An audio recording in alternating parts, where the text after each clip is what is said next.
I've spoken about this on my social media, and I always get a lot of blowback when I try and throw shade at like distance running, but I used to be a distance runner too. Yeah. So there was a time in my life where I was a vegan and I was running distance. Right, you can speak to both of them then. Yeah, and I was 20 to 25 pounds of muscle mass lighter.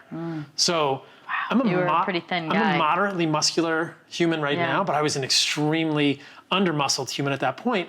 But I was sort of addicted to the endorphin rush of running. I suspect you may understand this. Yeah, yeah. And at that point, I was a physician assistant working in cardiology, and I saw multiple distance runners come in with atrial fibrillation, arrhythmias. One marathon isn't going to do it to any humans, right? Right. But like distance runners, I was a distance runner for a long time. It's a fucking addiction, this is this, right? And I saw a lot of marathoners come in with ARVD, which is arrhythmogenic right ventricular dysplasia. Wow. So you get infiltration of fatty tissue into the right ventricle of the heart with like extremely long distance running. And why are we not surprised? Yes, humans may have done some persistence hunting, but persistence hunting is like walking. Right. Carefully, quietly, delicately, with a bow and arrow or something. Yeah, when I was with the Hadza, like we walk and then we sprint. And then we walk and we sprint. You don't run 26 miles at 7 to 6 to 8 minutes a mile. That's not good for humans. And we know that creates all sorts of problems. I mean, I got into ultras for a while. And there were times in my ultra training where I peed blood. And I was like, that's so cool, I'm peeing blood. I'm such a tough guy. If I had known you at the time, I would have texted you, would have been like, that's badass. Right, exactly. I'm so cool, I'm peeing blood. Could have celebrated stupidity together. Yeah, just like, it's so crazy where my brain was. We're just oblivious, just like a lack of information. But so in my social media and stuff, I tell people like, hey, like, don't run, don't overrun, don't overdo it. And there's really interesting ratios of like free testosterone or cortisol that both men and women can use to tell when they're overtrained. Oh, I had a terrible cortisol pattern when I did the Dutch test. Because you were so last year. Probably everything. So my cortisol would spike in the middle of the night because you do it when you like before dinner, before bed, in the middle of the night. If you get up in the middle of the night. First thing when you wake up and a couple hours after that. Right. So it kind of tests this, tracks your pattern. And my middle of the night draw sample was the highest. And then it went down from there. It never went up when I woke up. It just kept going down.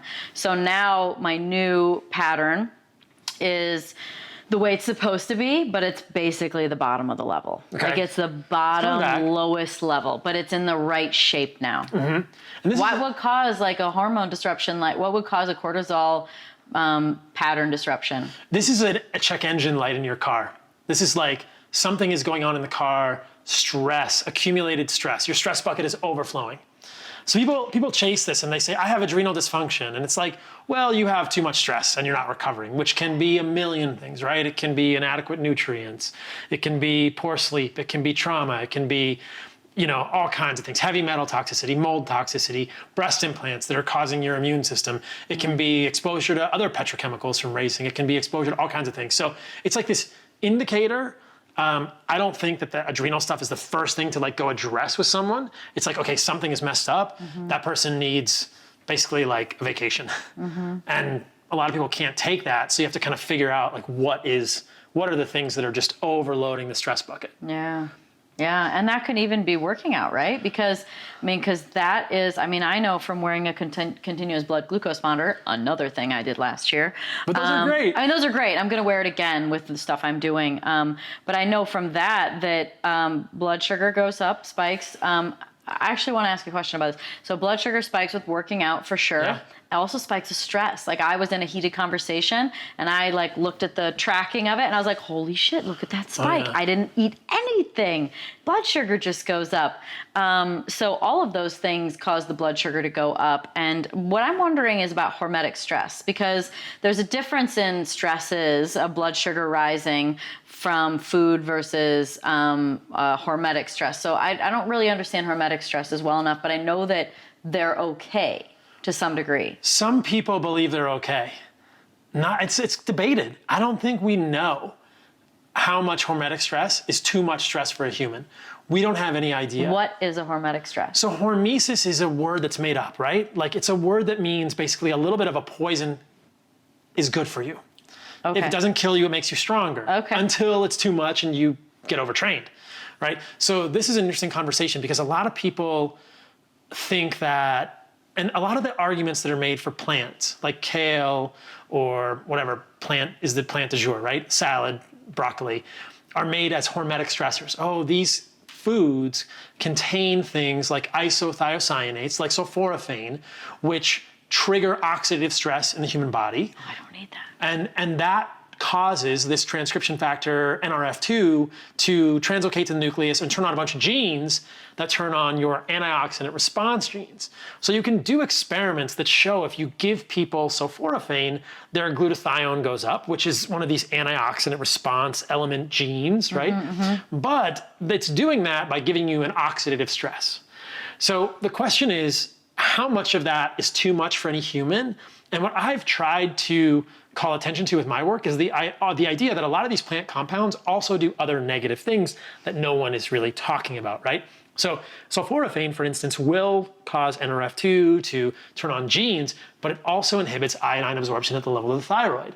Damn it. So if you're trying to recover your thyroid function, you want as much thyroid hormone being produced as possible. Right. And when you're eating isothiocyanates in things like kale, broccoli, cabbage, cauliflower, all of the brassica vegetables, right?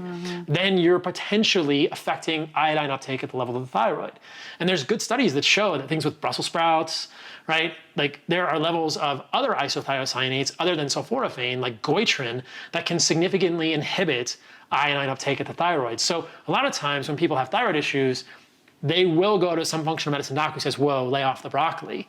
But kale and broccoli they're the top of the pantheon of freaking nutritional gods. Right, and there's plenty of stuff out there that would say that those kind of carnivorous vegetables would also help you with, there's some, I don't know if it's some level of ketosis, or I'm trying to think, there's some other thing I've heard too, but it was like basically, you know, Brussels sprouts, cauliflower, broccoli are just like really the best vegetables. And I would say they're dangerous vegetables. Some people think they're valuable for detoxification because of like detoxification pathways. But again, it's like they're turning on a detoxification pathway because the body is seeing compounds it has to detoxify. And so we're sort of tinkering with this very complex human physiology.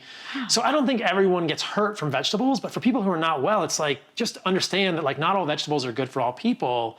And that's what I try to help people understand. So your question is really well taken. Like hormesis, maybe it's a thing in humans. It seems to be, right? Because you go to the gym, you exercise, that's a stressor. And then you get stronger, right? You go in the sun, you get stronger in some ways. You get these, we know that there are some stressors. Sure. Yeah, there are some things that are a little bit of stress is good for us. But I don't think we understand how big our hormesis stress bucket is for a lot of people. Like you go in the sauna, you've got a sauna over there in your rehab bedroom. You go in the sauna, and the sauna is a hormetic stressor too. We know that cortisol goes up after you go in the sauna. And so it's like, well, how much can any one body take of all these things? And we don't really have a good foundational metric to be like, you're overtrained, you're over hormesis, right? You're over biohacked,